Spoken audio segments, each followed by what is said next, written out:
Hi guys, my name is IBM and I welcome you to my YouTube channel, Learning Physics with IBM.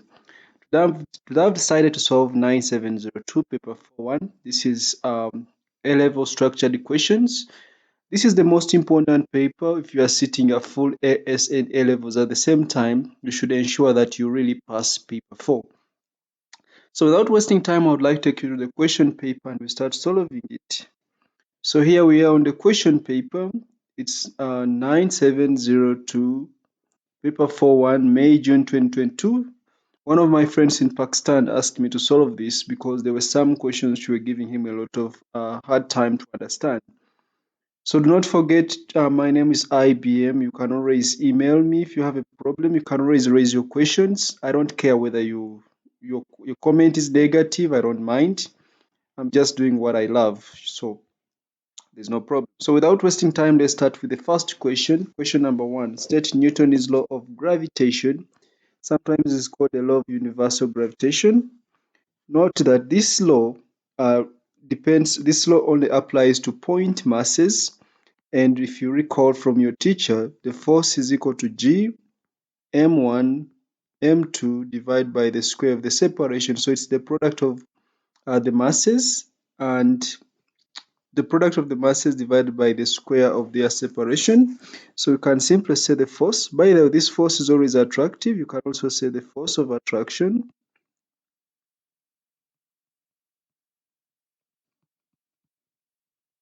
The force of attraction between 2 point masses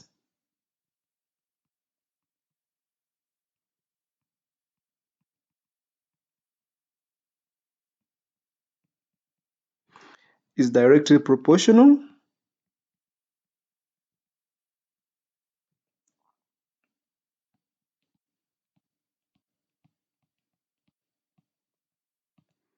to the product of the masses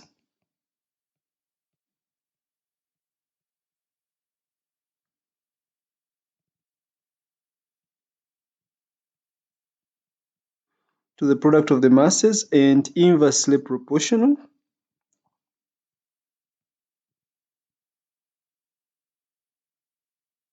and inversely proportional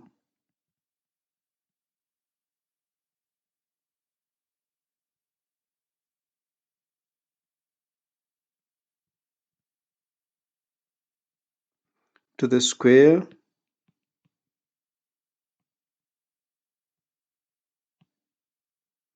of their separation.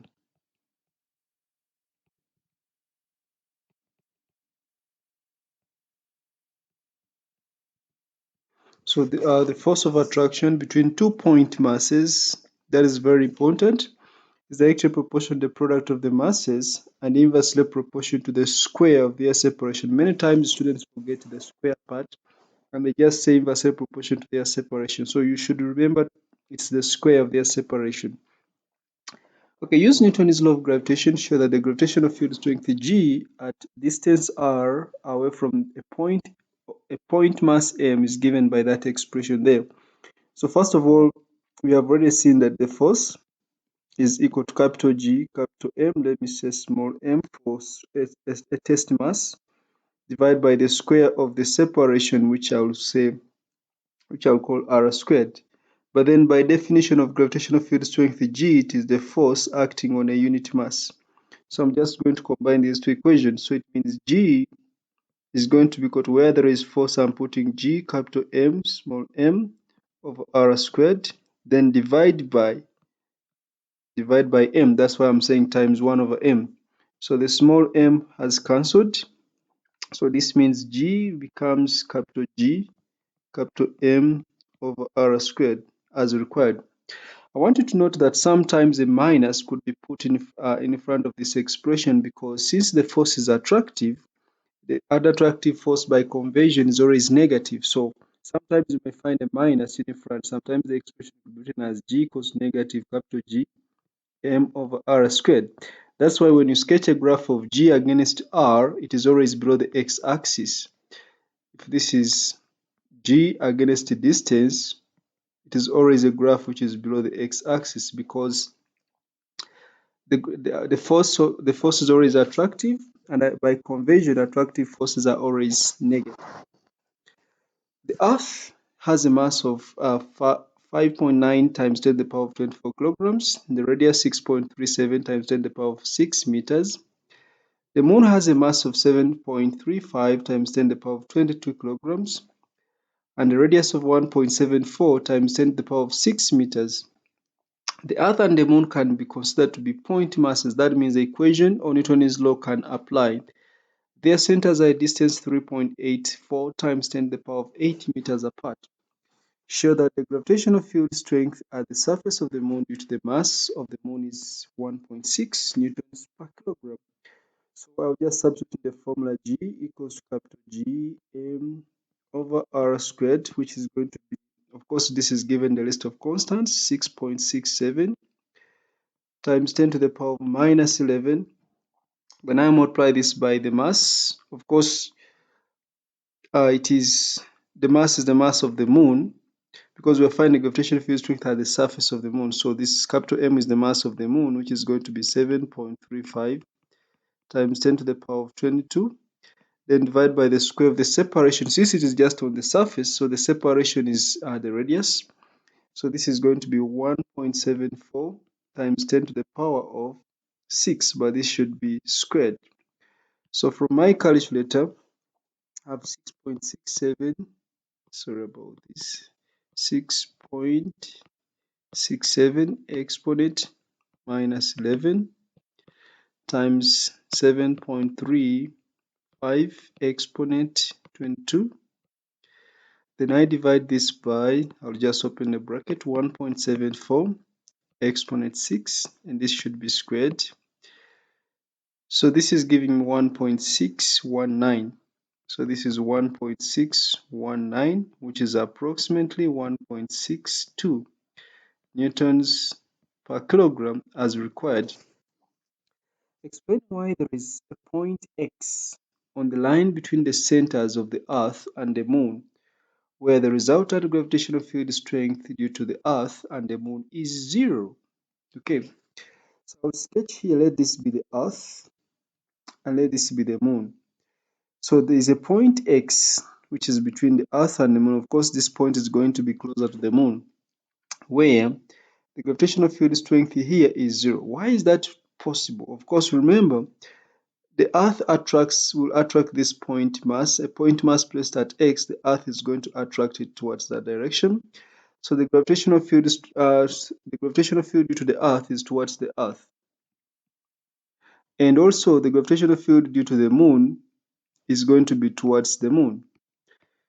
So there must be a point between the two where the resultant is 0, because the fields are in opposite directions. So there could be a point where the resultant is 0. So I will simply say the gravitational fields due to the Earth and the Moon are equal in magnitude, and they are going to act in opposite directions at that point where G becomes 0. Therefore, the resultant is 0. So the gravitational field strength, or the gravitational fields,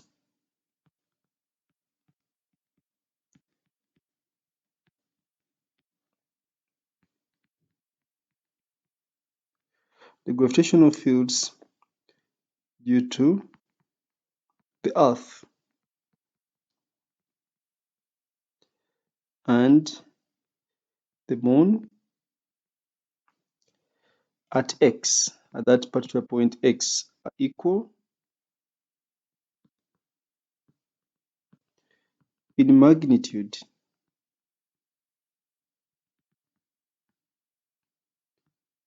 Are equal in magnitude, or equal in magnitude, and also act, and simply act in opposite directions.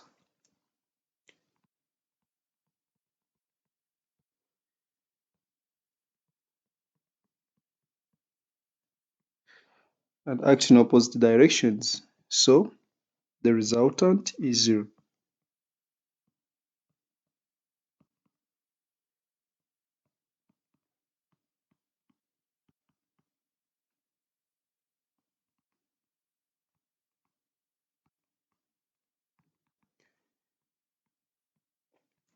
Okay, So when I put a test mass at X, the Earth attracts the mass, so the field strength is towards the Earth. The moon also attracts that mass, so the field strength is towards the moon. Because these two fields are in opposite directions, there could be a point between the Earth and the moon where the magnitude is equal. And if the magnitude is equal when they're acting in opposite directions, then there could be a point. At that point, the resultant field strength can be 0. As simple as that. Then calculate the distance x of point X from the center of the moon. So I'm going to calculate the distance x. So I'll again go back to my sketch. Let's say the distance, because it's from the center of the moon, so small x is measured from the center of the moon. Small x is from the center of the moon, but the separation, they gave us the separation of the moon and the Earth was 3.84 times 10 to the power of 8 meters. So it means this remaining distance to the center of the Earth is going to be 3.84 times 10 to the power of 8, then minus x. That is the remaining distance. So the distance of x from the Earth is therefore going to be, I've said it is going to be 3.84 times 10 to the power of 8, then minus the small distance x in meters.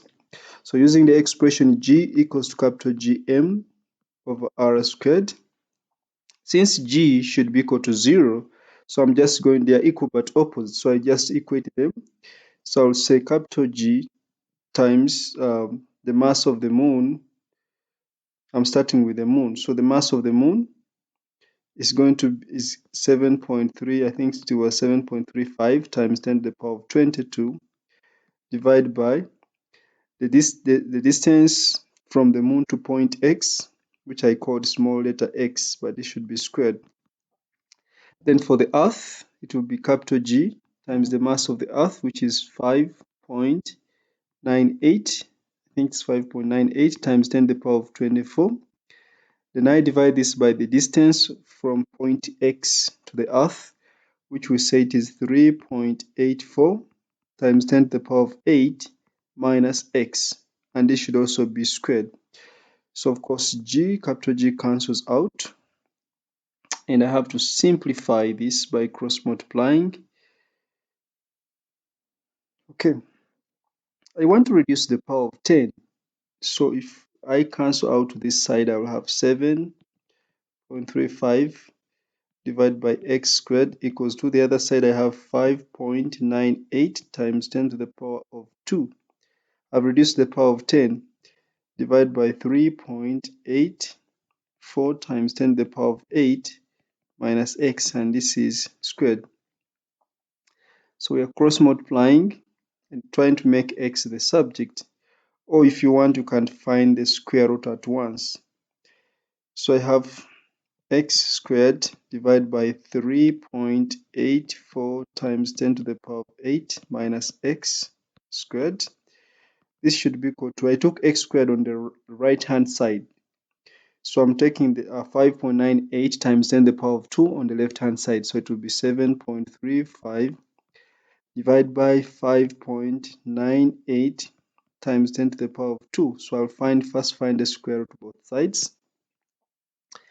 When I find the square root of both sides, the root here, this side, the square goes off. So I have x over 3.84 times 10 to the power of 8 minus x equals to the square root on the right hand side.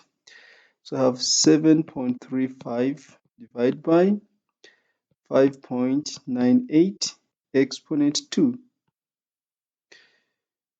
So that's what I have.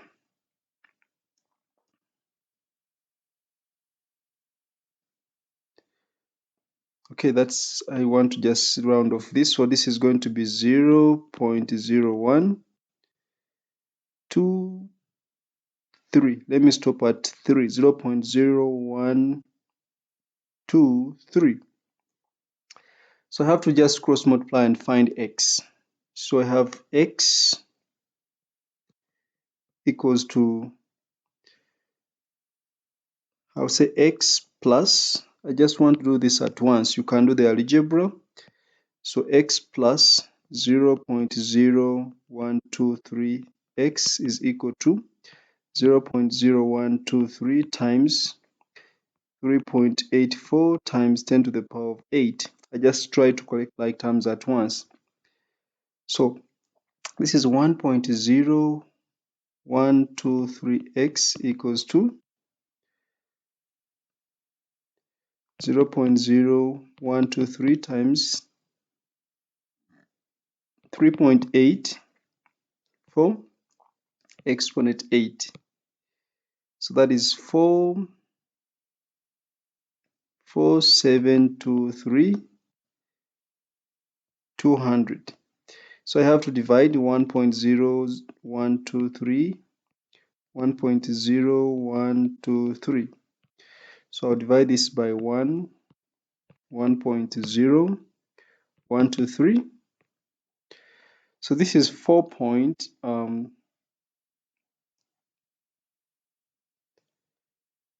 is this correct? 4 point,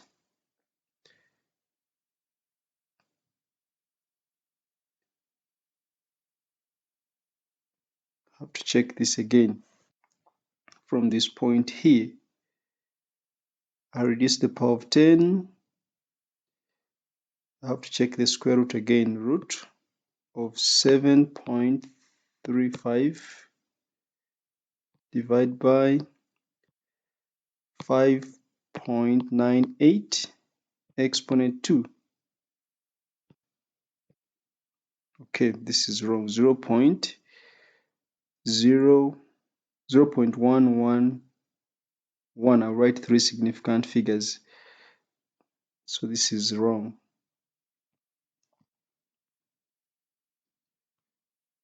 0.111. Okay, so I just changed that. This is an error from using a calculator.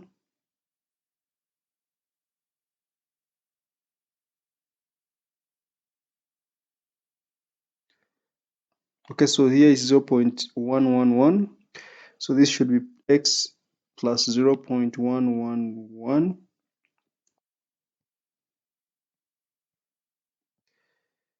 Then this is 0.111 times that. Okay, let me check again. So this is going to be 1.111. And then this one on the left hand side is going to be 0.111 times 3.84 exponent 8. Okay, that is 42624. 42624.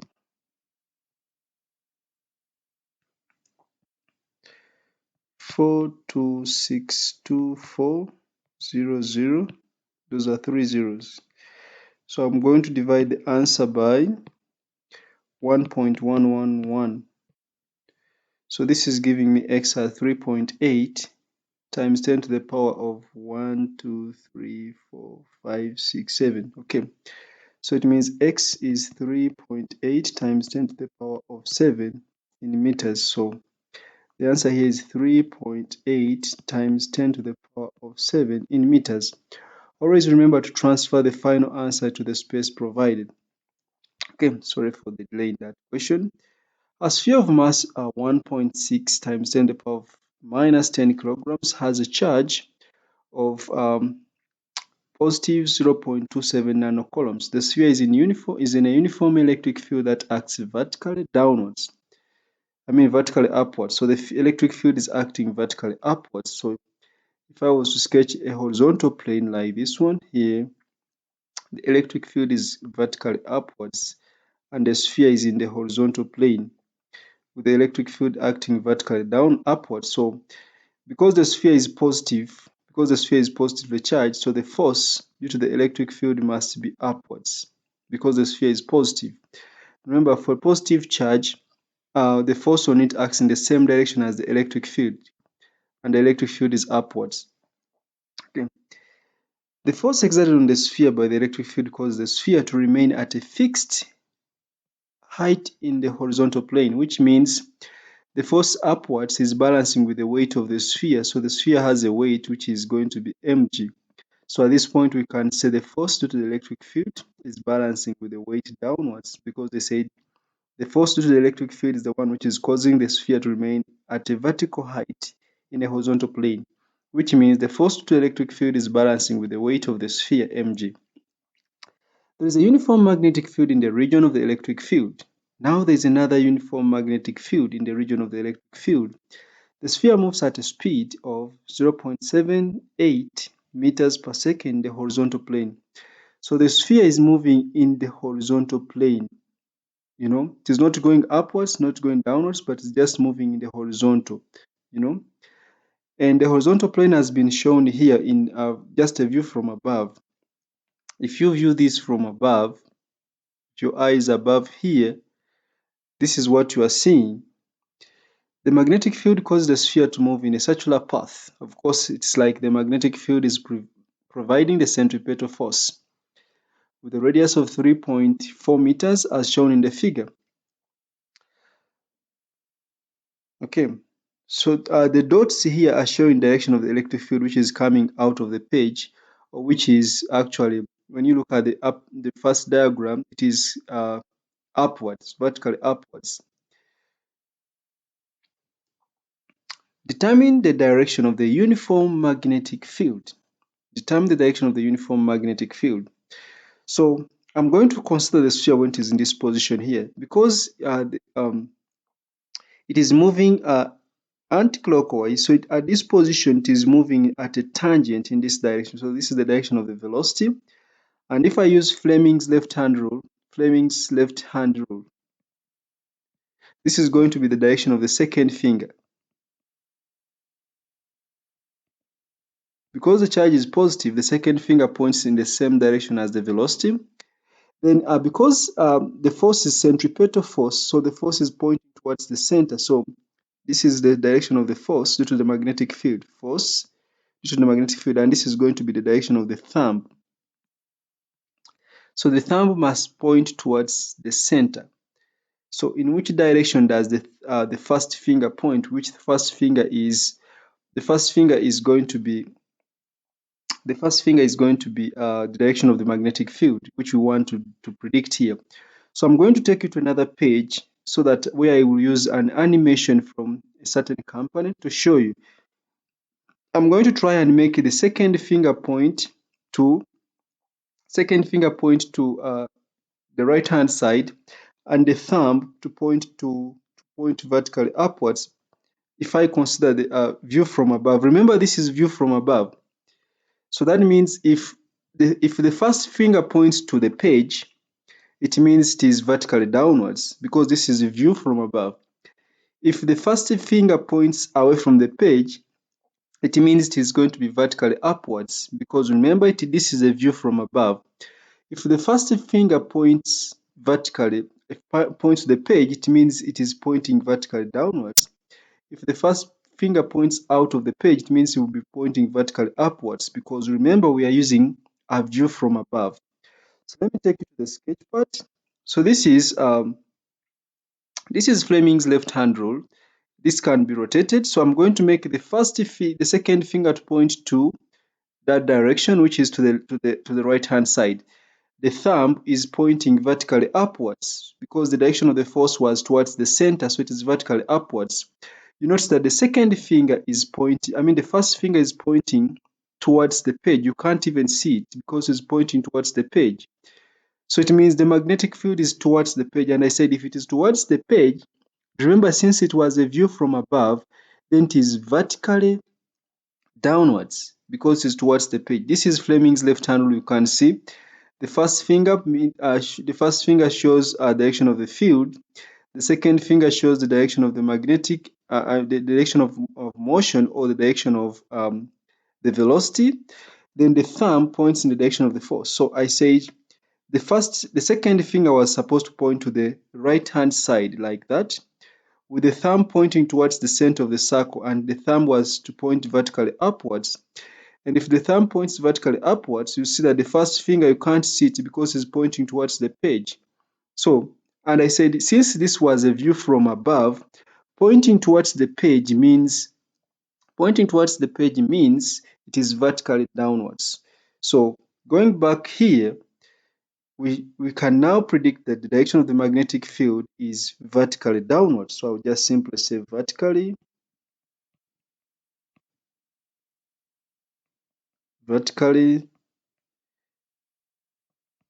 downwards.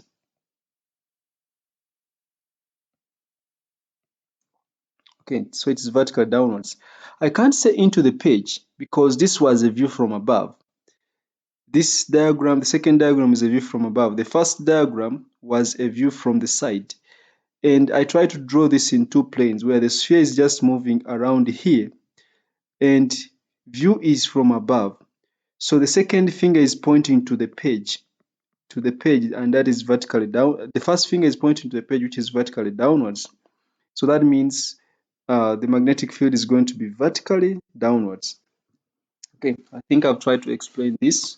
So it is vertically downwards. This is by Fleming's left-hand rule. Explain why the motion of the sphere in the horizontal plane is circular. Okay, first of all, the magnetic force is always constant, and it is providing, and actually it is perpendicular. By Fleming's left hand, the magnetic force is always perpendicular to the direction of the velocity. So the magnetic force does not change the speed of the particle, but instead it provides the centripetal force. Okay, so I'll simply say the magnetic force is constant.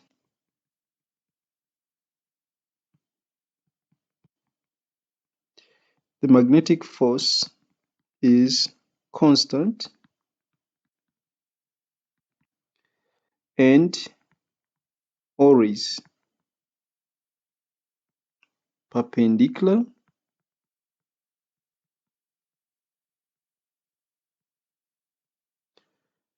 to the velocity and always perpendicular to the velocity or direction of motion. So it does not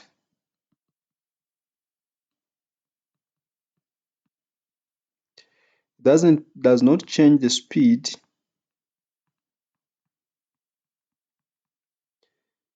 of the sphere, but it provides centripetal force or centripetal acceleration, but provides the centripetal acceleration.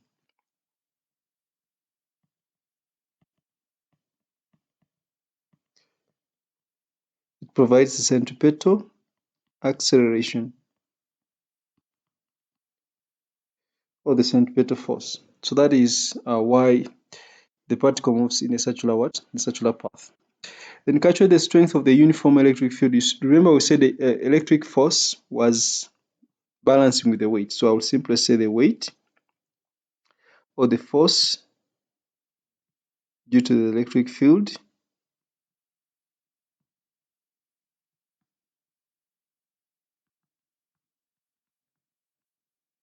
was equal to the weight.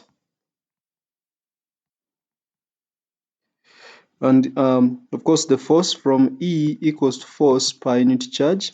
So I'll simply say charge times the electric field strength is equal to the weight, which is mg. So I want to find E. So E is going to be, I'm now going to substitute. What is the mass?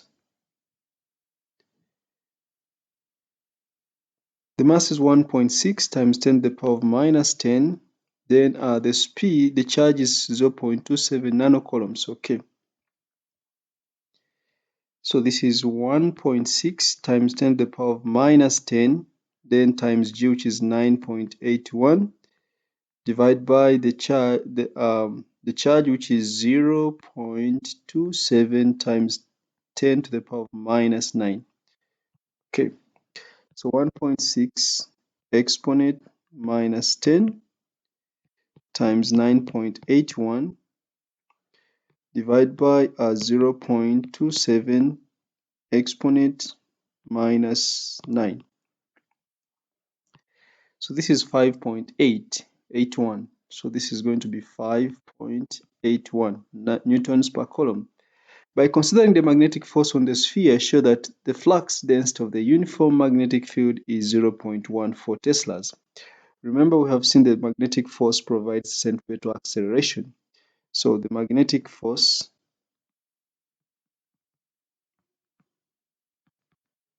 is going to be equal to the centripetal force.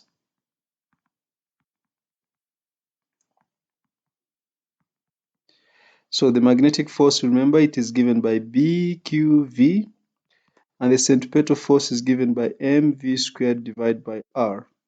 So I'm going to make it be the subject. So B is going to be, when I cancel out one V, so it will be M times V divided by R times Q. So I'm now substituting. The mass was 1.6 times 10 to the power of minus 10 meters. I think V was 0.78 meters per second. The radius was 3.4? Yes, 3.4.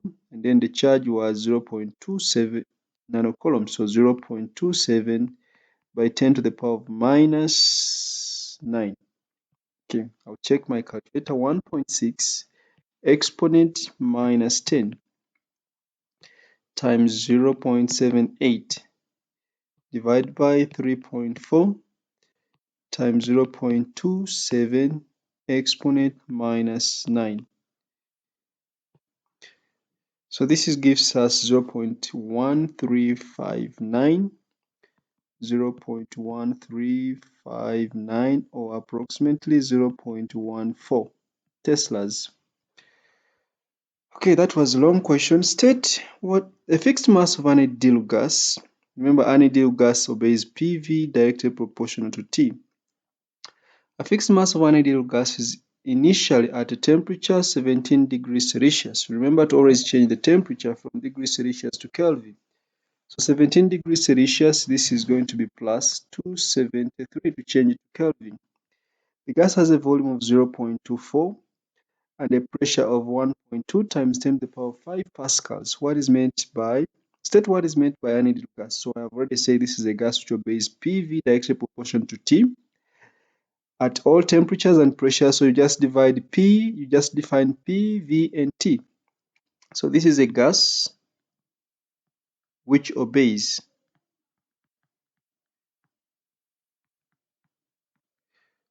PV directly proportional to T, where P equals to the pressure,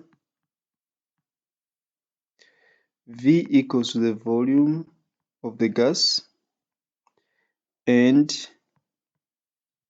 T equals to thermodynamic temperature or absolute temperature.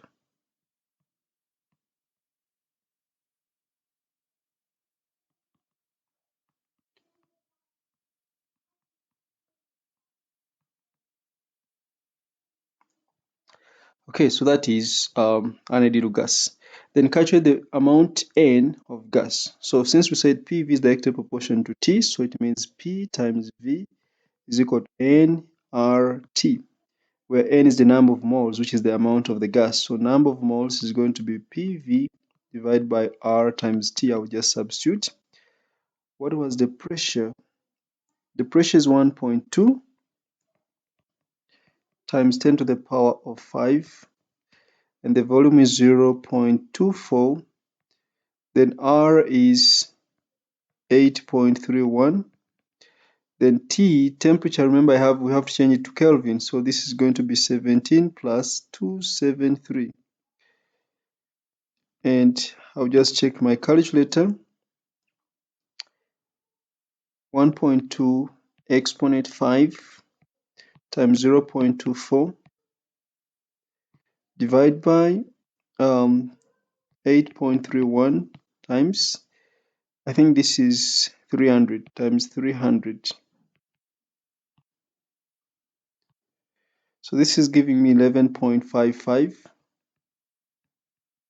which is approximately 12. So I'll just write here 12 moles. The gas undergoes 3 successive changes as shown in the figure. Of course, I told you in one of the videos that every time you see a complete cycle like this one, it means total change in internal energy is going to be 0 throughout. total change in internal energy is going to be 0 throughout. Okay. The initial state is represented by point A. The gas is cooled at constant pressure to point B. At a constant pressure to point B. What is this pressure? So this is going to be 1.2, I think, times 10 to the power 5. Okay, that is constant pressure. There is change in volume from 0.24 to 0.08. So there is work done. Remember, work done is equal to pressure times change in volume. By the removal of 48.0 kilojoules of thermal energy, so this is Q, and it is a removal, so Q is going to be a negative value. The gas is then heated at a constant volume to point C, so it means here work done is going to be 0. From B to C, work done is going to be 0 because the change in volume is 0. There is no change in volume, so there is no work done. Finally, the gas expands at a constant temperature. If the temperature is constant, remember temperature is directly proportional to change to internal energy. So in other words, a change in temperature is directly proportional to a change in internal energy. So if the temperature is constant, it means the change in the temperature is going to be 0 because the gas expands at a constant temperature back to its original pressure. So that means from C back to A. C back to A, the temperature is constant. So the change in temperature is 0. So it means C to A change in internal energy is also going to be 0. During the expansion, the gas does work. This work done is going to be negative because the gas is the one which is doing the work. Okay. Show that the magnitude of the work done during the change A to B is AB is 19.2 kilograms. Kilojoules, not kilograms. So we know that work done is equal to pressure times change in volume. So the pressure was 1.2 times 10 to the power of 5. Then the change in volume was from 0.24 up to 0.08. So I'll just check with my calculator. 1.2 exponent 5 times open bracket 0.24 minus 0.08. So this is giving me 19,200, which is the same as 19.2 kilojoules. We just divide this by 1,000. So that is 19.2 kilojoules. Complete the table 3.1 to show the work done on the gas, the thermal energy supplied to the gas, and the increase in internal energy of the gas for each of the changes A, B, C, and CA. So AB, we have already got the work done is 19, and since it was a compression, the work done is positive. So this is positive 19.2. Because A to B, the volume decreases. The work done by conversion is positive. Then let's check the increase in internal energy. We are going to use the law of thermodynamics. The increase in internal energy is equal to Q plus W. So I'll say this is going to be negative 48 plus 19.2. So 19.2 minus 48. So it's going to be negative 28.2. So that is negative 28.2. So here we have negative 28 point, not 0.2, 0.8. Okay, then B to C. Remember for B to C, there was no work done because the volume was constant. So first of all, where there is work done, I'll put 0 because volume is constant. This is 0 because remember work done is equal to pressure times change in volume. The change in volume was 0, so it means the work done is 0. So that means the work done is 0 for B to C. But then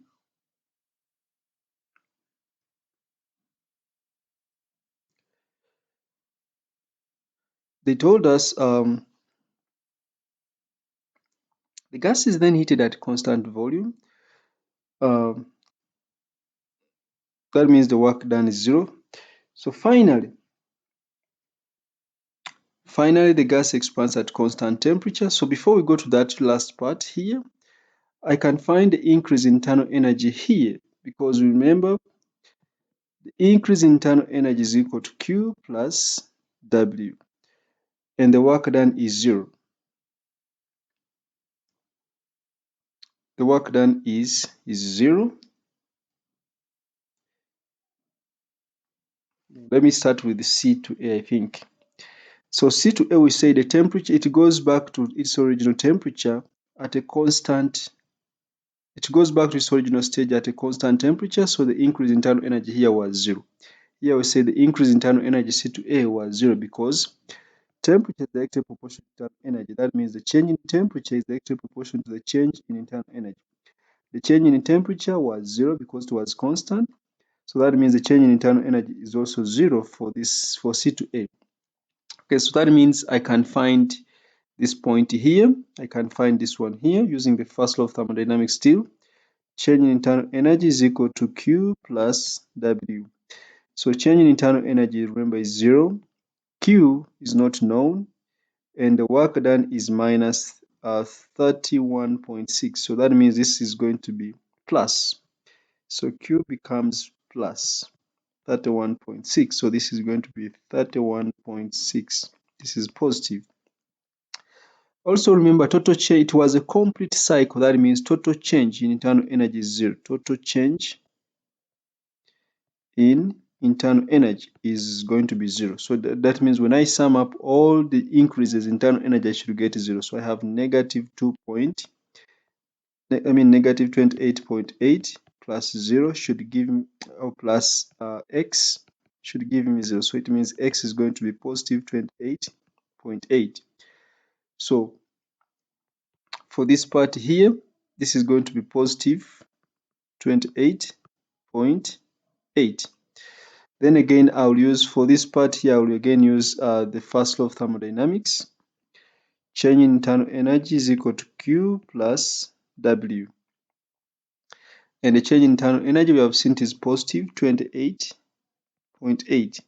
Should be equal to Q plus the work done is 0. So plus 0, which means Q is 28.8. So this is going to be 28.8, and is also positive. Okay, so that fills the entire table. Note how I came up with this value here using this understanding here. The total change in internal energy for the whole cycle is going to be 0 because we went back to the same, we went to the temperature where we started from. If the final temperature is the same as the initial temperature, it means the total change in internal energy of the system is going to be 0. Okay. Then this is simple harmonic motion. A pendulum consists of a bulb, a small metal sphere attached to the end of a piece of string. The other end of the string is attached to a fixed point. The bulb oscillates with small oscillations about its equilibrium position as shown in the figure. The length of the pendulum measured from the fixed point to the center is 1.24 meters. So L is 1.24 meters. The acceleration of the A of the bulb varies with its displacement x from the equilibrium position as shown. Okay, so this is for acceleration against displacement. State how the figure shows that the motion of the pendulum is simple harmonic. First of all, I will check the gradient. Remember, for simple harmonic, A is equal to negative omega squared x.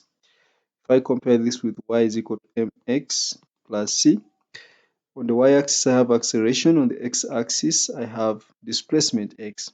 So the gradient should be negative and should be a straight line through the origin.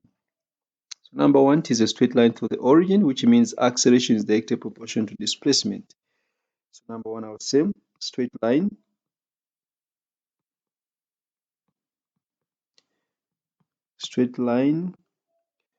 through the origin.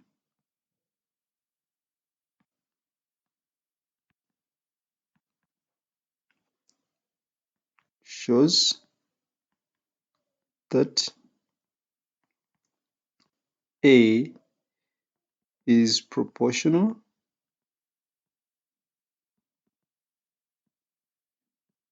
to x. So a straight line is going to show that A is proportional to displacement x. The acceleration A is directly proportional to displacement x. That's number one. Number two, it is a negative gradient. When you look at the graph, it is having a negative gradient. So the negative gradient shows that acceleration and displacement are always in opposite directions. So simply say negative gradient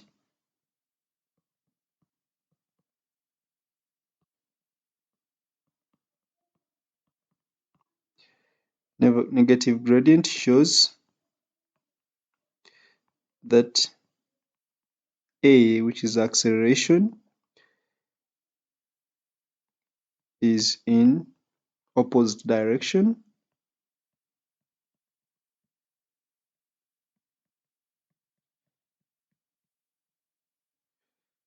is in opposite direction or in opposite directions to x, which is the displacement.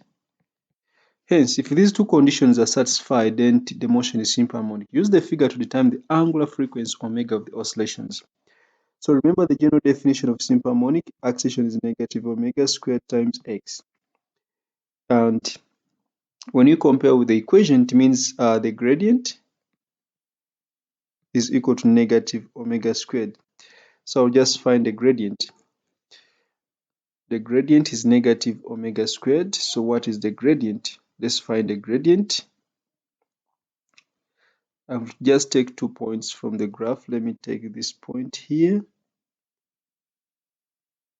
This is going to be 0.4 minus 0. Then on the x-axis, this is going to be this is negative 0.05 minus 0. So the gradient is going to be 0.4 minus 0 divided by negative 0.05 minus 0.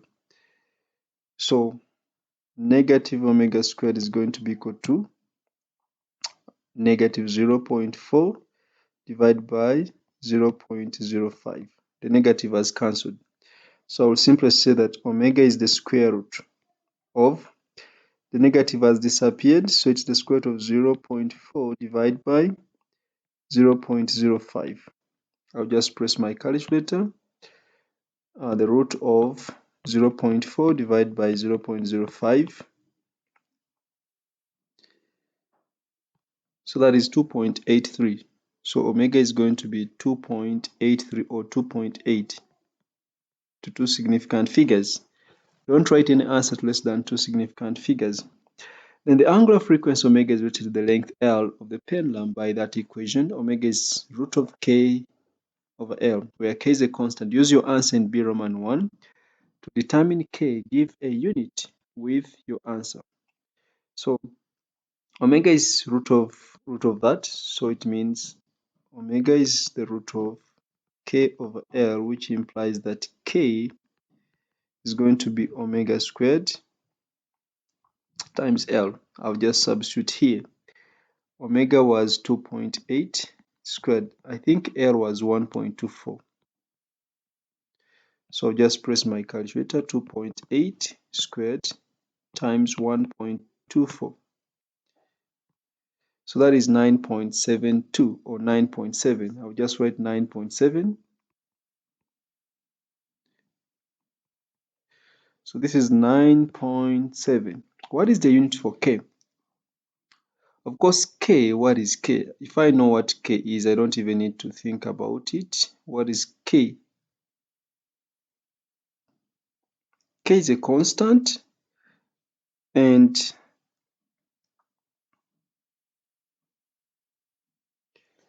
I'll just use a simple analogy here.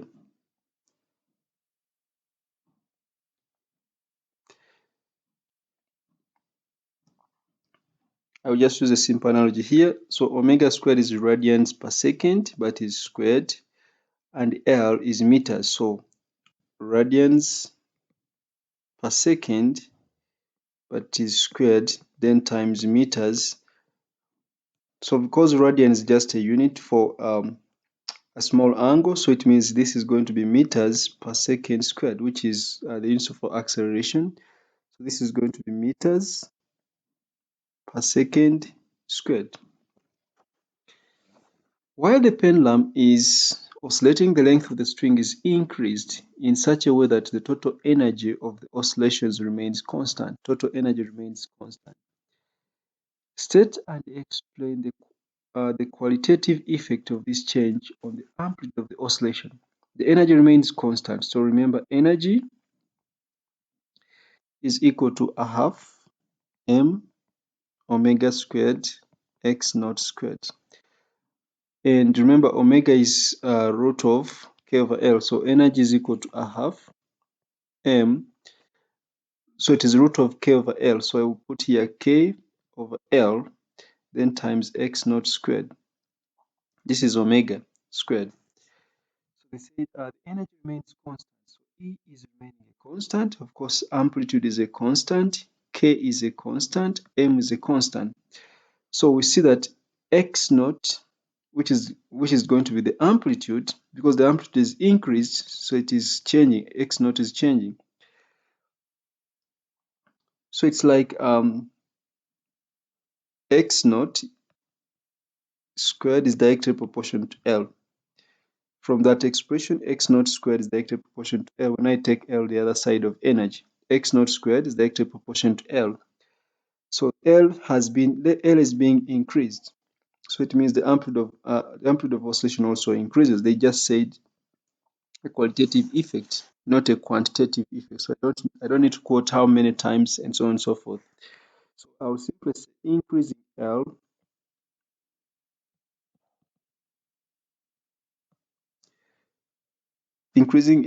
of course, L is inversely proportional to omega.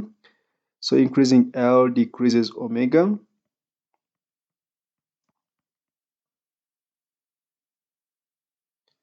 So the amplitude increases. So amplitude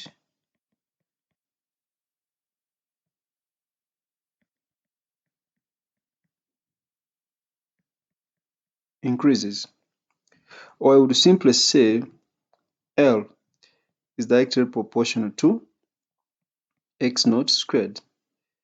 So the amplitude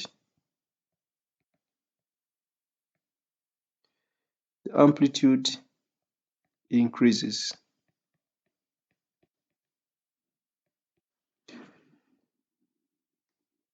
Because L increases, the amplitude increases. So I could just say L is directly proportional to x naught squared. So the amplitude increases. Question number 5. Figure shows 4 diodes and a load resistor of resistance 1.2 kilo ohms connected in a circuit that is used to produce rectification of an alternating voltage. Okay. State what is meant by rectification. Of course, rectification is conversion of AC to DC. So this is converting AC to DC. That is enough. Converting alternating current to direct current. That is rectification. State the type of rectification produced by the circuit in the figure. So sometimes we may think it is full wave, yet it is half wave. We have to check. Let me consider X positive and Y negative for the half cycle. So the current is flowing like that. This one does not conduct. It takes this route. It will take this route. So it will go like this. It continues. The current enters from the bottom. So this is going to be positive at the bottom. It continues. It comes this path, then takes this path. The current is flowing like that in the first half cycle. So this is negative. So I'm going to check the second half cycle. So the second half cycle, I have to reverse the terminals. So I will move these arrows for the second half cycle. So for the second half cycle, this becomes negative, this becomes positive. So current is flowing like this. This will not conduct, it will take this path. So this will conduct. When it reaches here, it can't take this path, so it continues like this. So again, this is positive, then it continues like this. So it will take this path until it comes back to the negative terminal. So it means current is always, for both half cycles, is entering from Q and leaving the load from P. So that is full wave rectification. So that is full wave.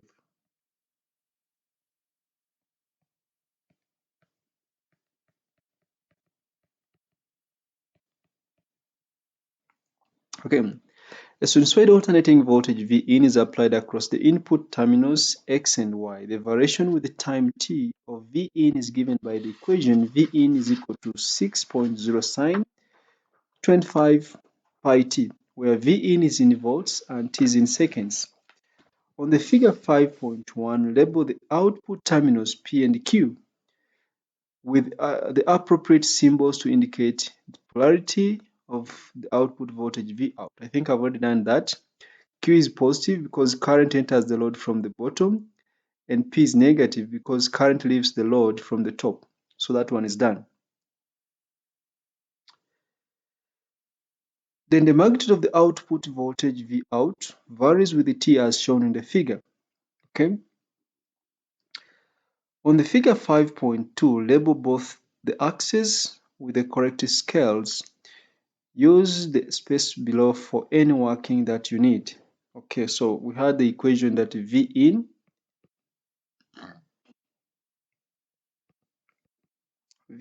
is equal to 6 sine of 25 pi t. Vin is 6 sine of 25 pi t. So the amplitude V naught is going to be 6 volts. So this is 6 volts. This is representing 6 volts. So if this is 6 volts, I'll make this 0. This will be 4. This will be 8. So let's see. So this will be 2. 2, 4, 6, 8, because the amplitude is 6.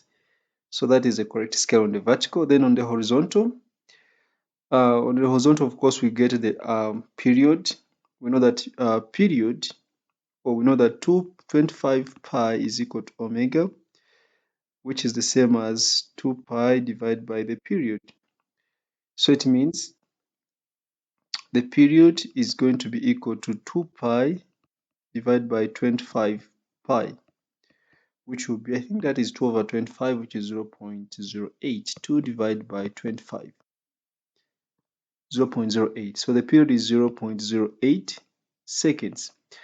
So from 0 to this point, that is half a cycle, and this will be 1 cycle. That is the period. So this should be 0.08. When I divide this by 2, it will be 0.04. When I divide again by 2, this will be 0.02. So this should be 0.06. Therefore, this should be 0.10, and this should be 0.12. Okay, so I've already added the scale on the X and the Y axis. Okay, those are 3 free marks. The output voltage in B is smoothed by adding a capacitor to the circuit in the figure. The difference between the maximum and minimum values of the smooth output voltage is 10% of the peak. So 10% of the peak, 10% of the peak, which is 6, this is 0. That is 10 over 100 times 6, which is 0.6 volts. That is the difference between the two, the peak. So it means the minimum is going to be, the minimum voltage, V minimum, is going to be 6 minus 0.6, which is going to be 5.4 volts. So this falls up to 5.4 volts. On the figure, draw the circuit symbol for, figure 5.1, draw the circuit symbol for a capacitor showing the capacitor correctly connected into the circuit. So of course the capacitor is across the load, so I'll just come here and put a capacitor across.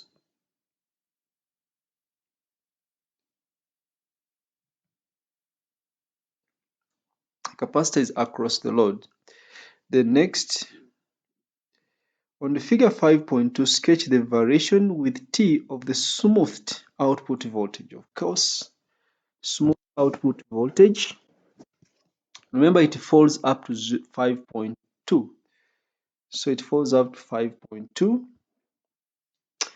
So the scale here is 2. What is the scale? It falls up to 5.4. So the scale is, let me say, 2 divided by 5. Each small square is 0.4.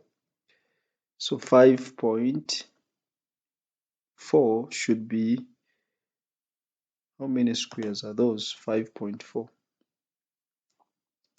When I remove one square, it is going to be 5.6. So it should be, I remove 1.5. So it should be around here. 1.5. So this is 5.4 in between that box. 5.4. I think 5.4 is around here.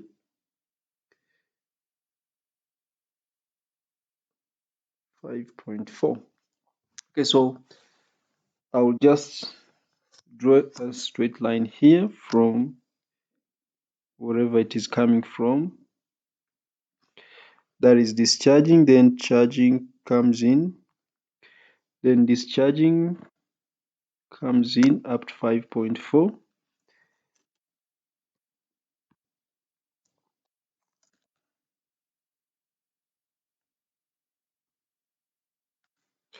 Then again charging comes in, then discharging up to 5.4.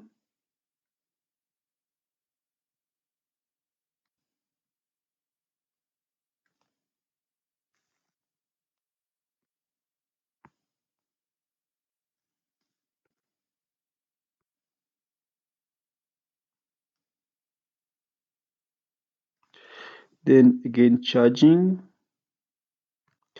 and of course discharging continues.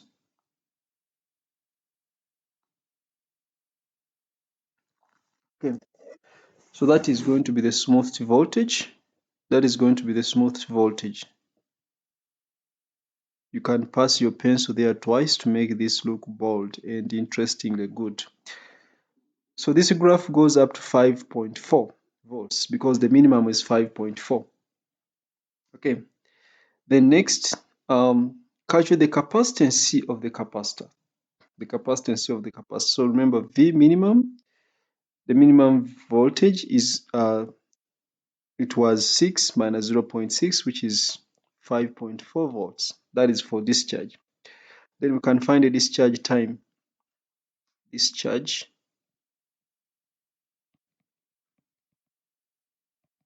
time equals to, let's check from the graph, the time of discharge from 0.02 to around here. So the scale here is 0.02 divided by 10. So each box is 2 times 10 to the power of minus 3. So I have 1, 2, 3, 4, 5, 6, 7. I'll multiply this by 7. Then I add it to 0.04.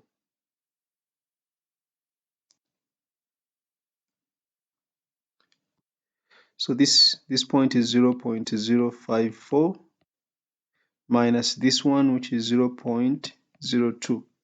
So this charge time is going to be 0.054 minus 0.02, which is, I think, 0.034 seconds. So this is going to be the discharge time. Discharging starts from 0.02 up to 0.054. So the discharge time is 0.034. 0.034 seconds. So I'll use the equation for discharge, which is V equals to V naught e power minus T over RC, where R times C is the time constant. So V is 5.4.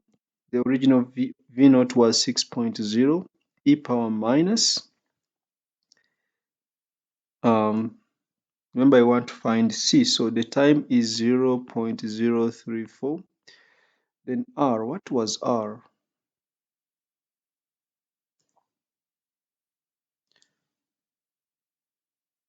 R is 1.2 kilo ohms. So I'll just say 1.2 times 10 to the power of 3, then times C. Of course, I'm going to introduce ln both sides. So I'll say ln of 5.4 divided by 6.0. On the right hand side, I will only have the power. This will be equal to negative 0.034 divided by 1.2 times 10 to the power of 3, then times C. So what is C? I'll just make C the subject. So C is going to be equal to negative 0.034 divided by 1.2 times 10 to the power of 3 times ln of 5.4 divided by 6.0. Okay, I'll just press my calculator. Negative 0. Or let me first simplify the denominator for simplicity. So I have ln of 5.4 divided by 6. Then I multiply this by 1.2 exponent 3. Then I will say minus 0.034 divided by the answer. So this is 2.68 or 2.7 times 10 to the power of minus 4. So 2.7 times 10 to the power of minus 4. Okay, that is in farads. So that is C. Next is magnetism. Define magnetic flux. Of course, we know magnetic flux phi is equal to B times A, but remember B should be perpendicular to A. So this is going to be the product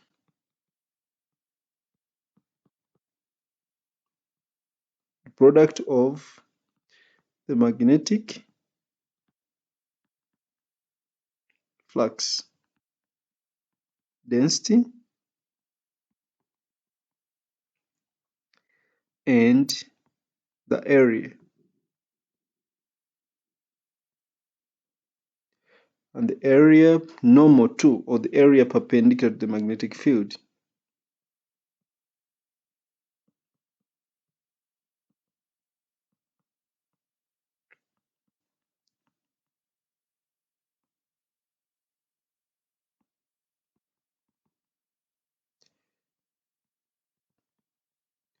Remember, if it is not perpendicular to the magnetic field, it will be either phi equals to B sine theta times A, or it will be B cos theta times A, depending on where the angle is.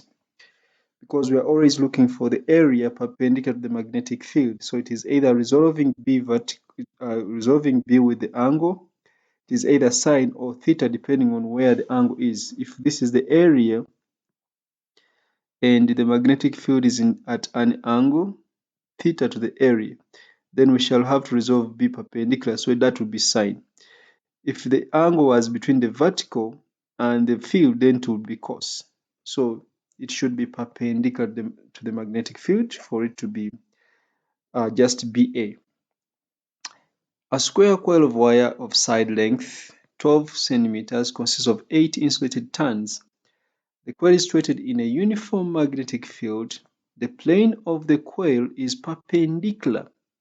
You can see it is perpendicular to the magnetic field as shown. So the field is into the page. The magnetic field lines are into the page.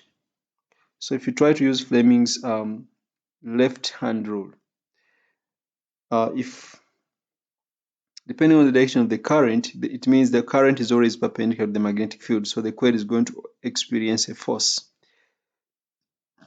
which is going to cause this coil to rotate, because if the current is downwards, the second finger from Fleming's left-hand rule would point downwards. The first finger would point onto the page.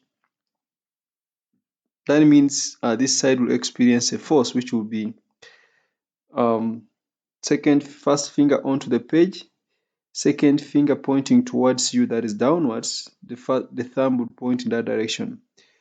When you consider this, if the current here continues in this direction, the first finger pointing onto the page for the field, the second finger rotating to point upwards, the force would be in that direction. So this would cause, actually it would cause the forces at what are attractive, which would make the coil to kind of compress or squash. Let's see the questions. The flux density B of the magnetic field varies with the time t as shown in the figure. Okay.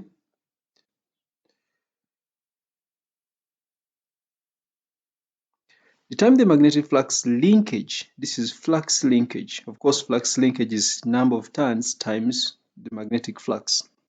So flux linkage is the same as the number of turns times the magnetic flux phi, or it can be NBA. Inside the coil at a time t equals 0.60 seconds. Give a unit for your answer. Of course, magnetic flux linkage is in Weber. So what is the number of turns? I think they said the number of turns is 400. Sorry, the number of turns is 8. 8 number of 8 turns. So that is 8 turns. Then times the area or the magnetic flux density at 0.6 is 400 milliteslas. So I'll say times 400 times 10 to the power of minus 3, then times the area of the coil. So the area of the coil, this is 12 centimeters, and it is, I think it was a square coil. It is a square coil, so it is 12 by 12.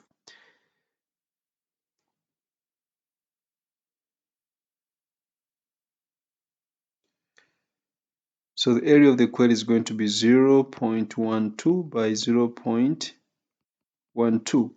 That is the area. So let's check. 8 times 400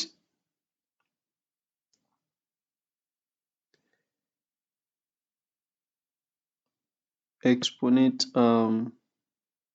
minus 3 times 0.12 times 0.12. So this is 0.046. 0.046. Okay.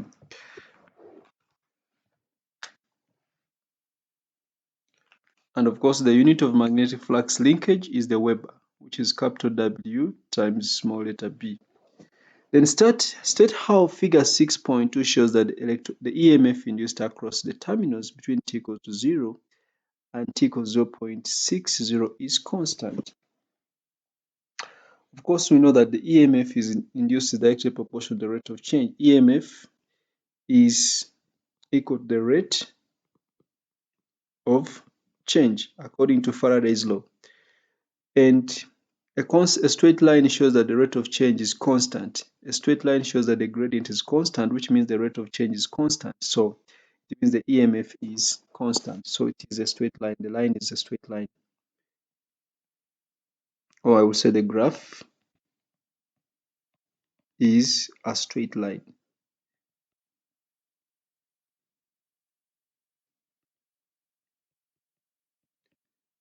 The graph is a straight line. Then calculate the induced, the magnitude of E.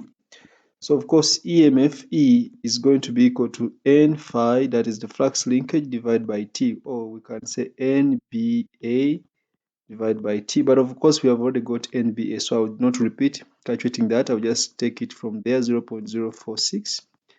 Then divide by the time from T equals to 0 to T equals 0.6, so I will divide by 0.6. So 0.046 divided by 0.6. So that is 0.077 because it's 0.076 recurring. So it will be 0.077. Okay.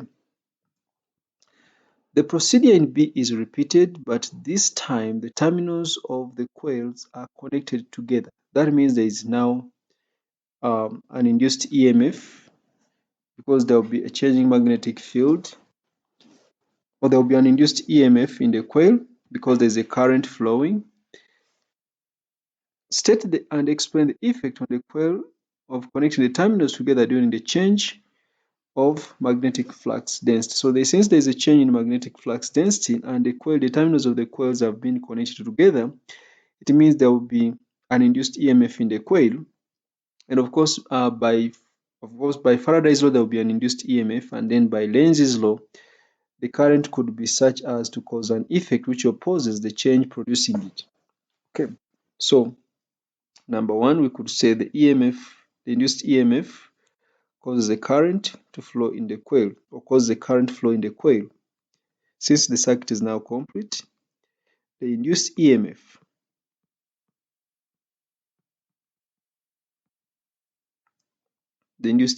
causes current flow in the coil.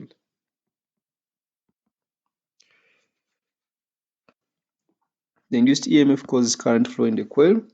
Then the current in the magnetic field, of course, by Faraday's law, the current in the magnetic field will cause forces to act on the coil.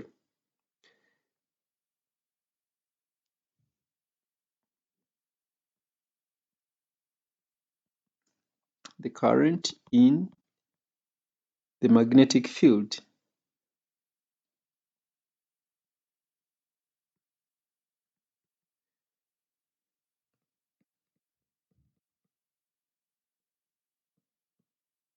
causes forces to act on the coil. Of course, I've shown you that by Fleming's left-hand rule, the force on this side of the coil will be towards the right, the force on the other side of the coil will be towards the left. So it means by Fleming's left-hand rule, opposite sides of the coil force are going to be forced inwards. So by Fleming's left-hand rule,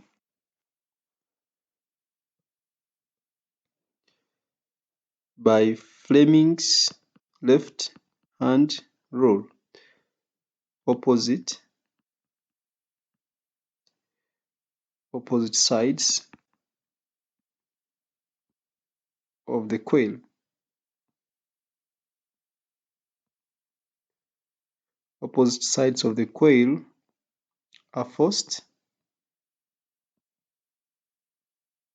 inwards. Okay. Alternatively, I can talk about energy. In terms of energy. So this is another alternative. So the induced EMF causes a current flowing in the coil. So I will say the induced EMF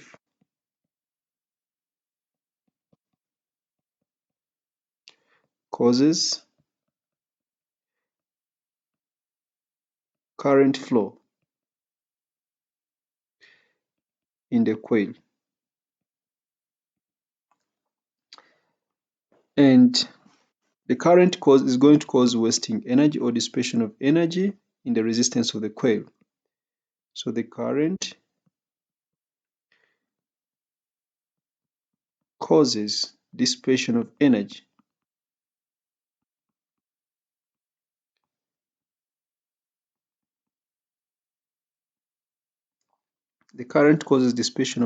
in the coil, and therefore we expect the temperature of the coil to rise or the coil to warm up. The temperature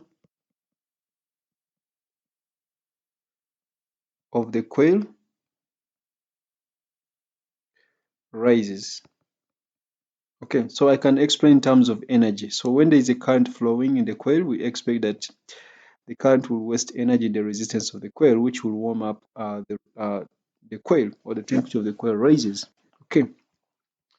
Then state what is meant by photon. Of course, we know that a photon is a packet or a quantum of energy of electromagnetic radiation. A packet, or you can call it a quantum. Quantum is singular. A quantum of energy of electromagnetic radiation.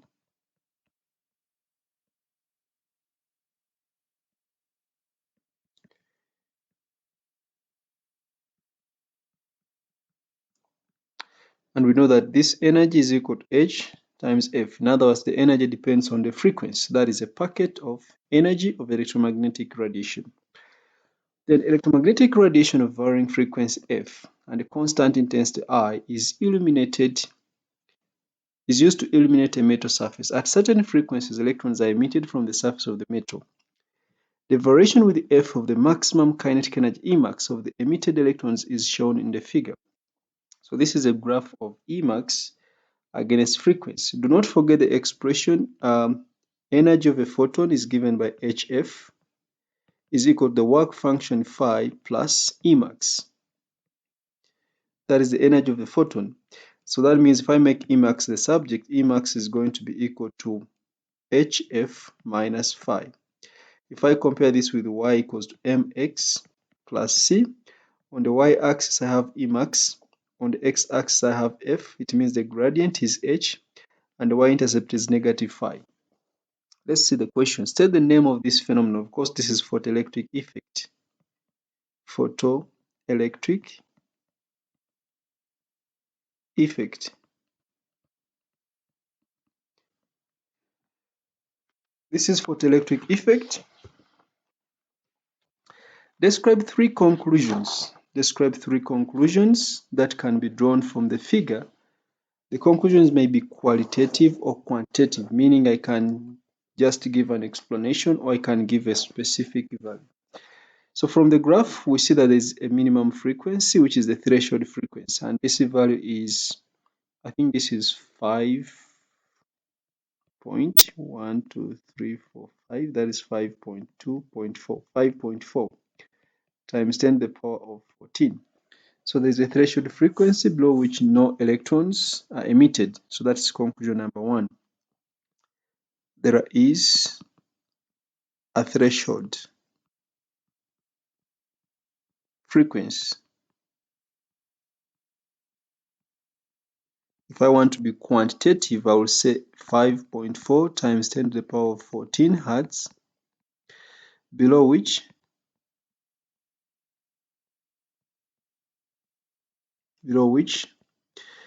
no electrons are emitted.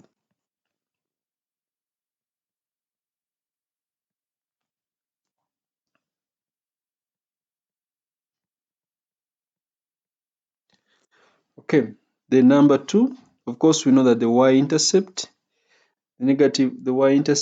the work function of the metal is the negative y-intercept, which is, I think I can find that, but let me first look at the gradient. The gradient is the Planck's constant.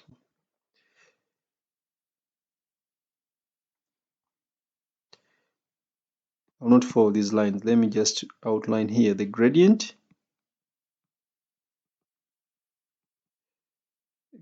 of the line is the Planck's constant.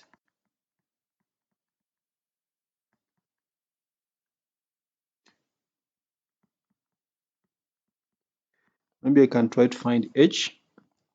Planck's constant is the gradient, so I'll just do it here.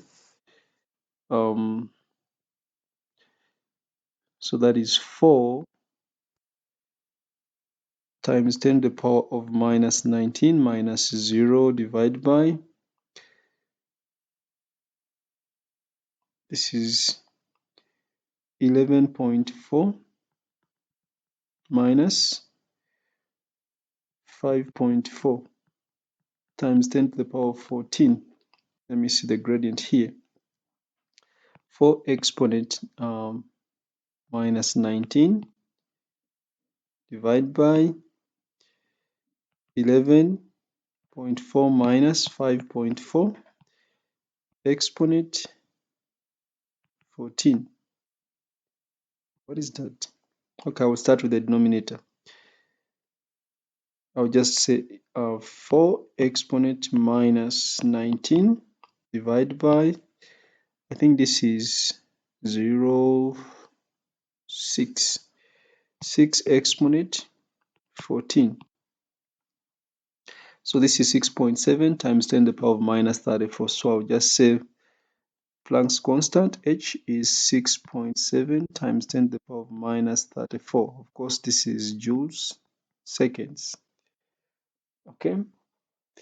Then that is conclusion number 2. Conclusion number 3, I see it is a straight line, so I can say Emax increases linearly with the frequency. Emax increases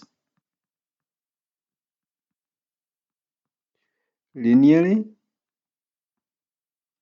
with frequency. Okay, number 4, I want to talk about the work function of the metal, which should be the y-intercept. So if I know the gradient,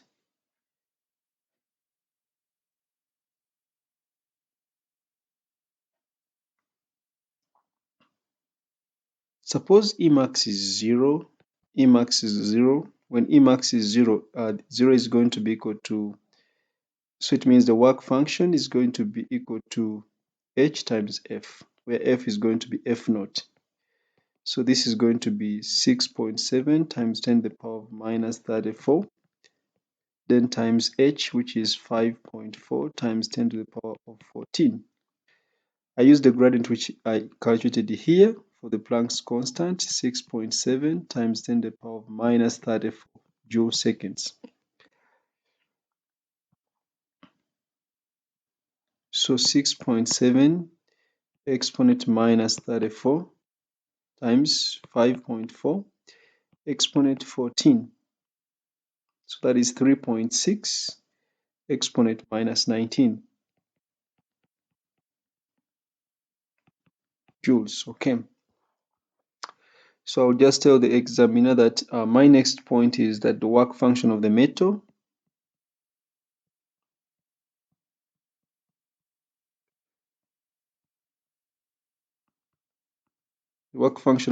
equals 3.6 times 10 to the power of minus 19 in joules. Okay. You couldn't fail to state n of those, three of those 4. The experiment in B is repeated twice, each time making one change. State with a reason how the graph obtained would compare with the figure 7.1 when a different metal, which means threshold frequency is different because it's a different metal. But remember, Planck's constant is always constant. Keeping the intensity constant, but it's a different metal, which means threshold frequency is different.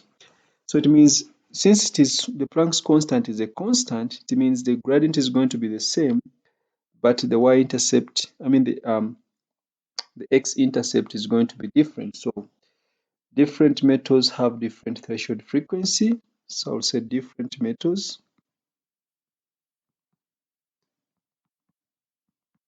have different threshold frequency.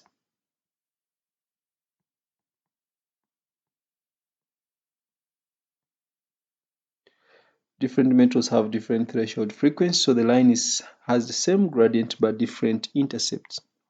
So the line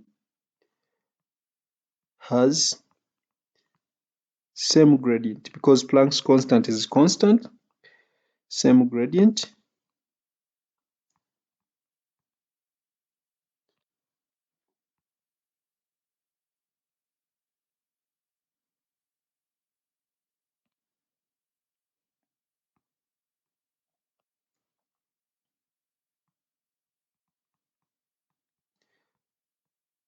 but different intercept.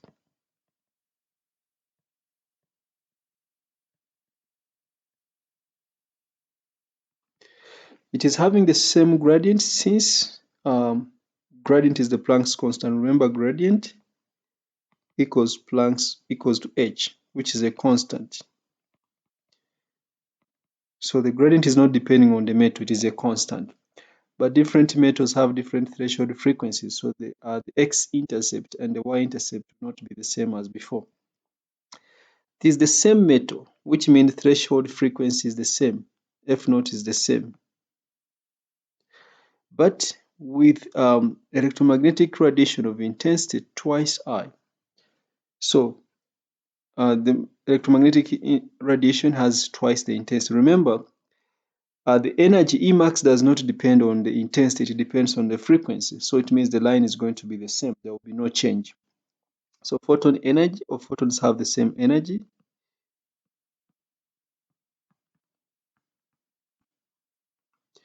Photons have the same energy, which is is not dependent on intensity. Photons have the same energy, not dependent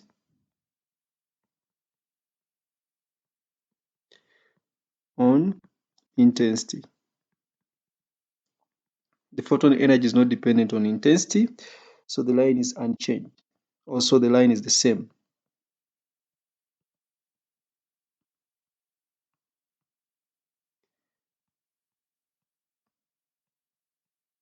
Okay, so the line is unchanged, or it is the same.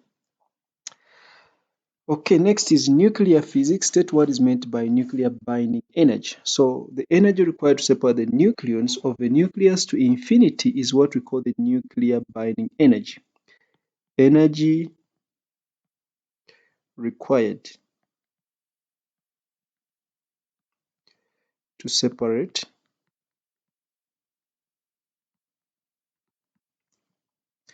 the nucleons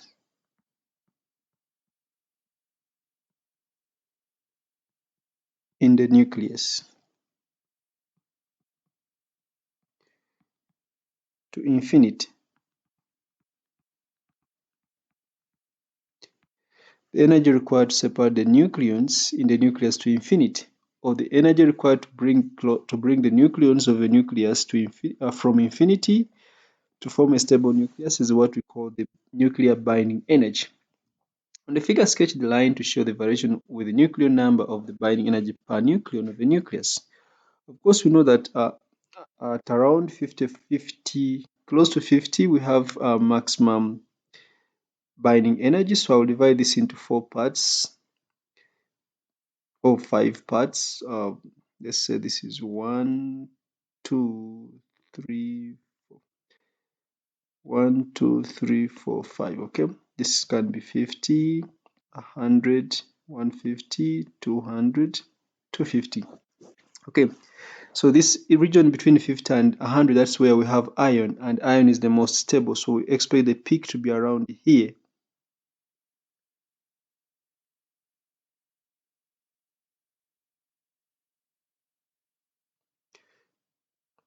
We expect to be the peak to be around there, slightly beyond 50, and then we expect something like that.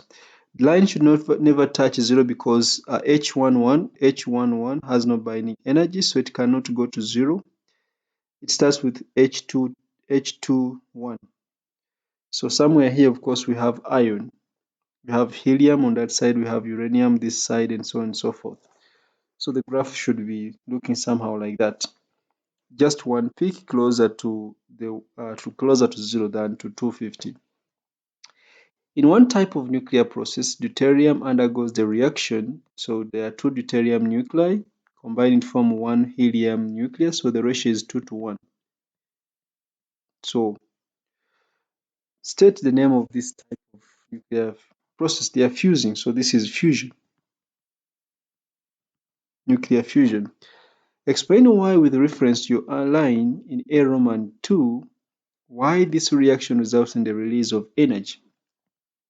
Of course, you notice that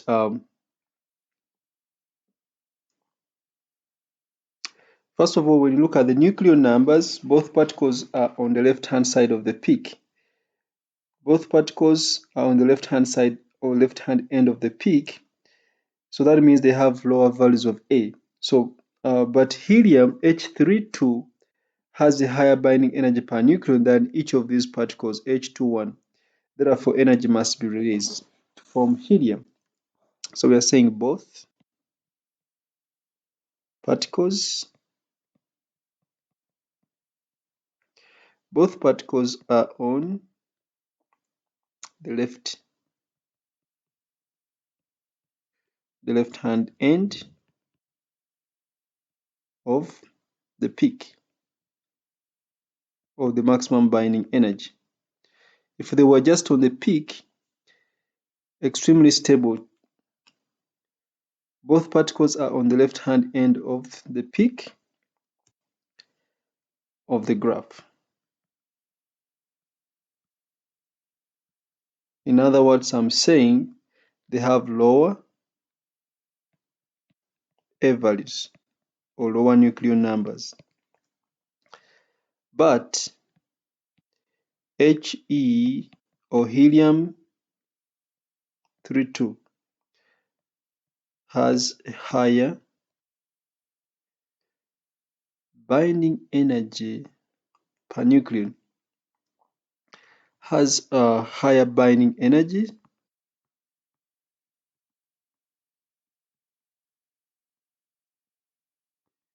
per nucleon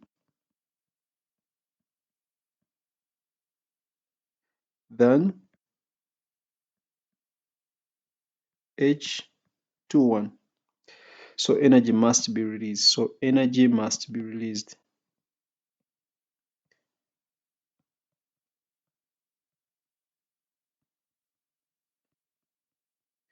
Remember, both nuclear fusion and nuclear fission, energy must be released. So because H32 has a higher binding energy than the nuclei which are forming it, then energy must be released. Okay, so that's why the reaction is energetically possible. Then calculate the energy released when 1 mole of deuterium undergoes the reaction. Remember, the equation showed that the ratio was 2 to 1, which means 1 mole of deuterium will give half a mole of helium-3. Okay, so let's first find the mass defect before we find the energy, because we know energy is equal to the mass defect times c squared. And what is the mass defect? The mass difference from the equation H, there are 2 deuterium nuclei, so I will say 2 times 2.014102. Then I subtract minus. On the right hand side we have helium, so we have H, which is 3.016029 plus a neutron, which is 1.008665. So 2 times 2.014102,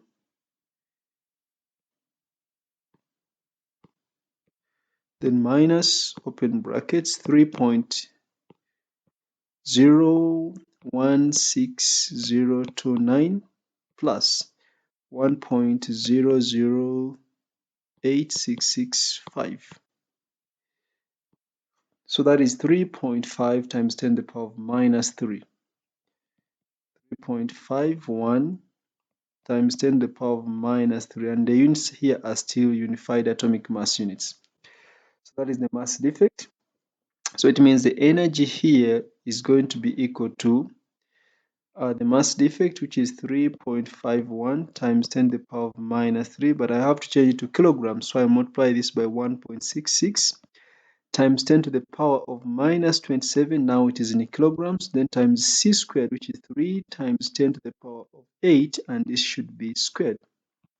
Okay, so that one times 1.66 exponent minus 27, then times 3 exponent 8, but this should be squared. So I'm getting the energy as 5.24. 5.24 times 10 to the power of minus 13 joules. So that is the energy, but that's not the answer to this question, because they said 1 mole, you want to find the energy released when 1 mole of deuterium undergoes the reaction. Remember, 1 mole was forming, because the ratio was 2 to 1, so 1 mole of deuterium was forming 0.5 moles of helium. So 1 mole of deuterium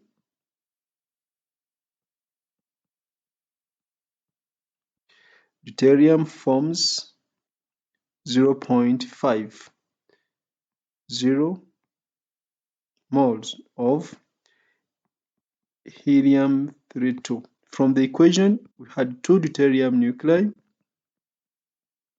giving us 1 helium nucleus, which means 2 moles gave 1 mole of helium. That means 1 mole of deuterium will give 0.5 moles of what? Of helium. I mean, 1 mole of, if 2 moles of deuterium gave 1 mole of helium, then 1 mole of deuterium will give 0.5 moles of helium. So 1 mole of deuterium forms 0.5 moles of helium. So how many deuterium nuclei do we need? Remember, number of particles is equal to number of moles times Avogadro's number. So this would be the number of moles, which is 0.5 times Avogadro's number, which is 6.02 times 10 to the power of 23. That is the number. That is going to be the number of deuterium particles. So it means total energy is going to be equal to 0.50 times 6.02 times 10 to the power of 23, then times 5.24 times 10 to the power of minus 13. Okay, so I'll multiply this by 0.5, then times 6.02 exponent 23, which is 1.58 times 10 to the power of 11. So energy is 1.58 times 10 to the power of 11 joules. 1.58 times 10 to the power of 11. Okay, so that's a long question. That's why it is strictly 5 marks. Next is medical physics. Explain how X-rays are produced for use in medical diagnosis. Of course, remember, for X-rays, we need fast-moving electrons, and they must hit a metal target. When they undergo deceleration, they produce, or they give us X-rays. So I'll simply say electrons are accelerated by applying, of course, a PD, by an applied PD.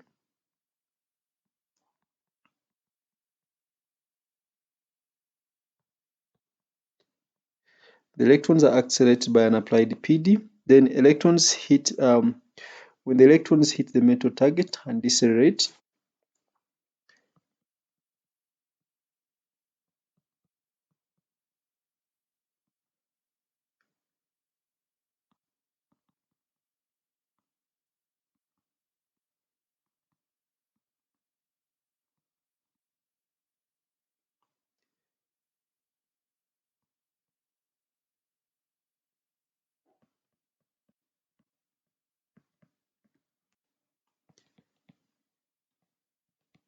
then X-rays are produced. So someone will ask, where will the 3 marks go? So first of all, you say the electrons are accelerated by applying a PD.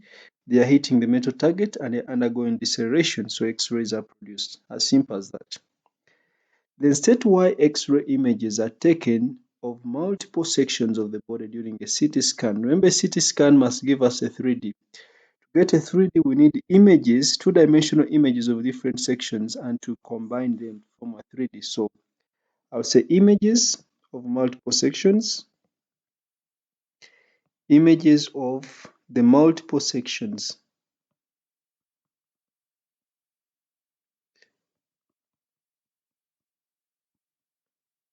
must be combined. Images of the multiple sections must be combined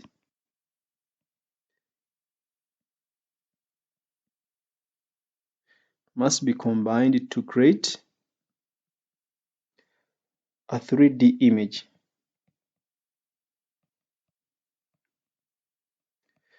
Because for a CT section, for a CT scan, it must be a 3D image, which comes from combining multiple images of multiple sections or multiple slices. An X-ray image is taken of the structure shown. Okay. So the thickness here is 5.6. This is 2.4. That means the thickness here plus the thickness here is going to be 5.6 minus 2.4, which is 3.2 centimeters. The thickness for this section here is 3.2 centimeters. The linear attenuation coefficient, that is mu, of bone is 3.4. The linear attenuation coefficient of soft tissue is 0.89. The incident X-rays are parallel and have a uniform intensity I naught. So incident intensity is I naught. Determine in terms of I naught the intensity of the detected X-rays from point P. Let's see, point P is just through the soft tissue. So remember, transmitted intensity I is equal to the incident intensity I naught times e power minus mu x. So it means I is going to be equal to I naught e power minus mu, where mu for soft tissue was given as 0.89, and what is x? I think this is per centimeter, so I'll not change the units for x, so it is 5.6. So this is times 5.6. So I'll just check my calculator. That is e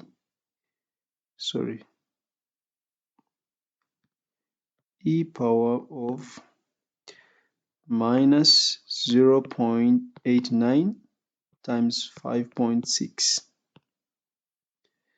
So this is 6.85 times 10 to the power of minus 3. 6.85 times 10 to the power of minus 3.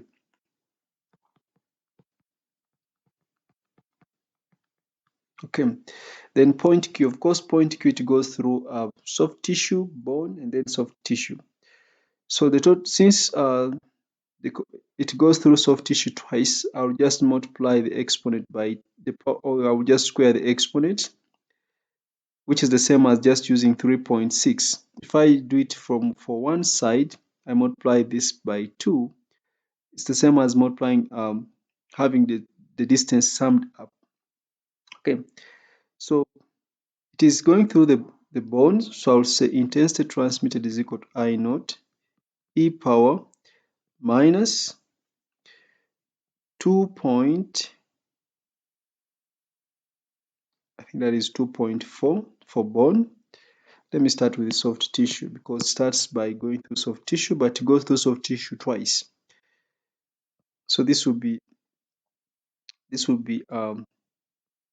I naught e power minus 0.89, then times, I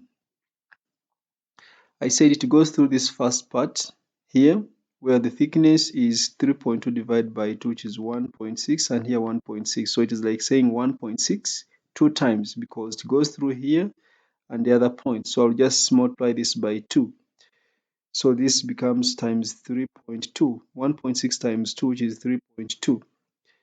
Okay, so that is through the soft tissue, then times through the bone will be e power minus, the bone has thickness of 2.4 and its mu is minus 3.4, so that is times 2.4. Okay, so this is going to be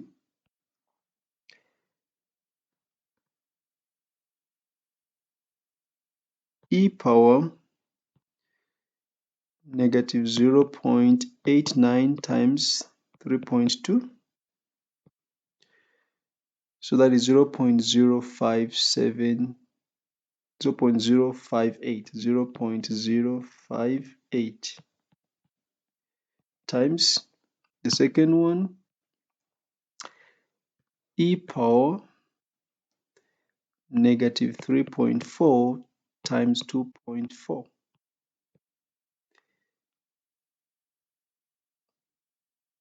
So this is, what was the previous power? Okay, let me first write this. This is 2.8.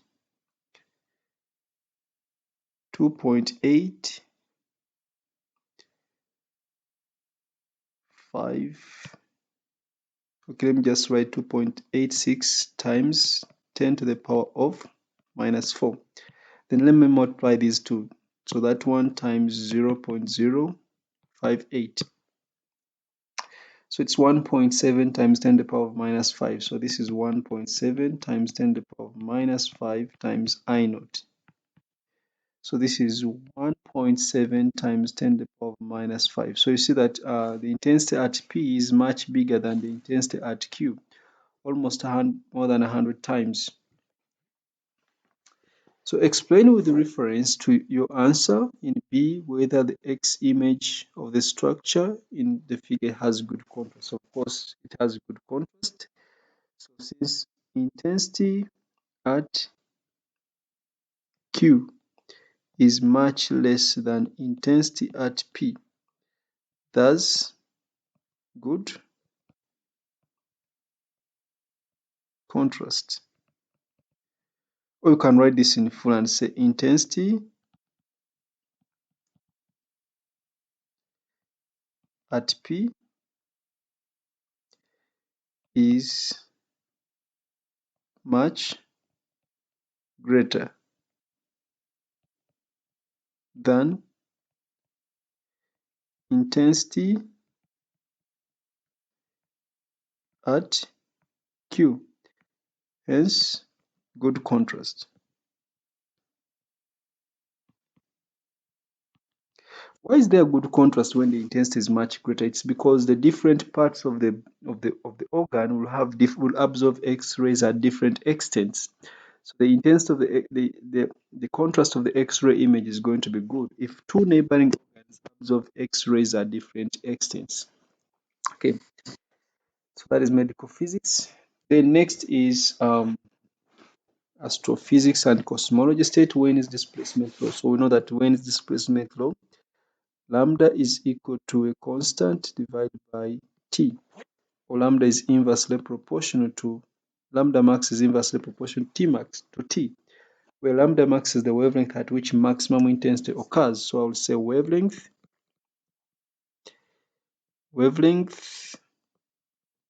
at which maximum intensity occurs.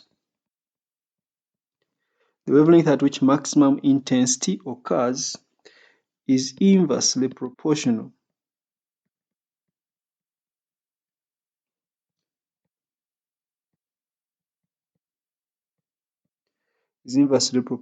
to thermodynamic or absolute temperature.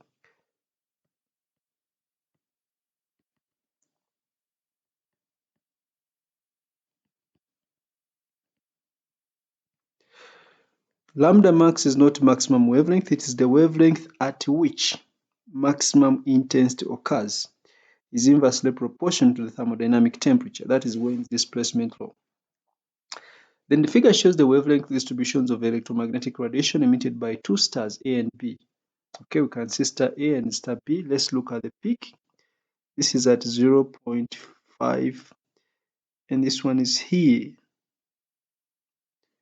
which I think this is 0.65, because the scale here is 0.5 divided by 10, which is 0.05. So this is 0.055665. Okay, that's the wavelength at maximum intensity. Determine the surface temperature of star B. So we have said the wavelength at maximum intensity is inversely proportional to temperature. So that means lambda max times T is equal to what? A constant. Of course, that constant is 2.9 times 10 to the power of minus 3, but is always not given the list of constants. So we shall just equate the two equations. For star A, the wavelength is 0.5 micrometers. So I will say 0.5 micrometers times the temperature. What is the temperature of A, which is 500? So 5,800 should be equal to, for star B, the wavelength is 0.65 micrometers times the temperature, which is T. So micrometers has cancelled out. So T is going to be 0.5 divided by 0.65 times 5,800. So 0.5 divided by 0.65 times 5,800. So that is giving me 4461. So this is 4461 Kelvin. Since they gave us this one to two significant figures, I'll write this as 4500 Kelvin. Star B appears less bright than star A when viewed from the Earth. Less bright. Okay. Use the figure to suggest with a reason how else the physical appearance of star B compares with that of star A. Star B is less bright, first of all. Star B is less bright. Okay. And you notice that the wavelength of light is the wavelength at which maximum intensity is occurring is less. Actually, it is greater. The wavelength is greater, so it is going to be more redshifted, so it is going to be redder.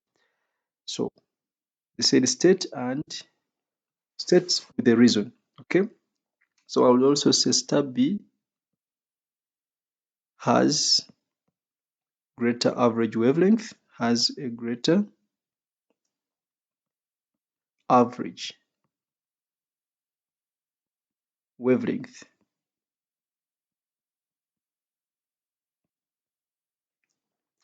It has a greater average wavelength, and remember wavelength is inversely proportional to temperature, and also remember it is going to be more redshifted, so star B looks redder.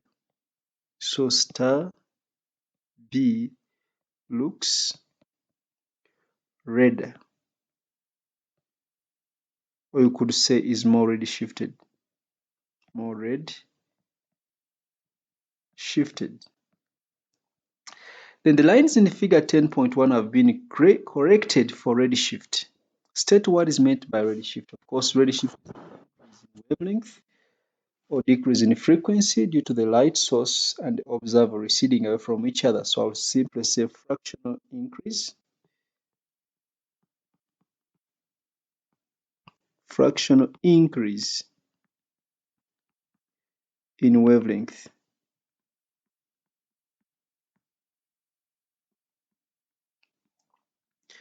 Fractional increase in wavelength of light due to the source and observer receding or moving away from each other, receding away from each other. Okay. Explain how cosmologists are able to determine that light from a distant star has undergone redshift. How do cosmologists determine that light has undergone redshift? Of course, cosmologists will examine the lines in the spectrum of light which is coming from the stars, and then they will compare the lines or the position of those lines with the normal position of the lines in the laboratory. So it's just by examining the lines. So I'll say by examining the spectral lines. By examining the lines in the spectrum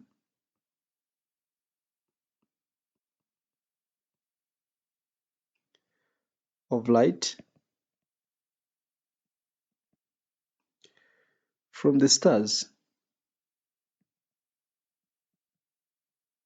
So they look at the lines in the spectrum of light from the stars and compare it. So, and comparing with the known spectrum in the laboratory, and comparing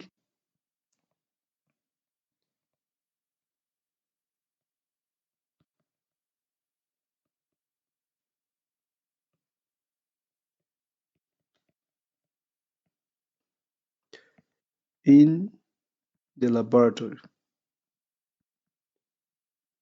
So they compare with the known spectrum in the laboratory, they compare the lines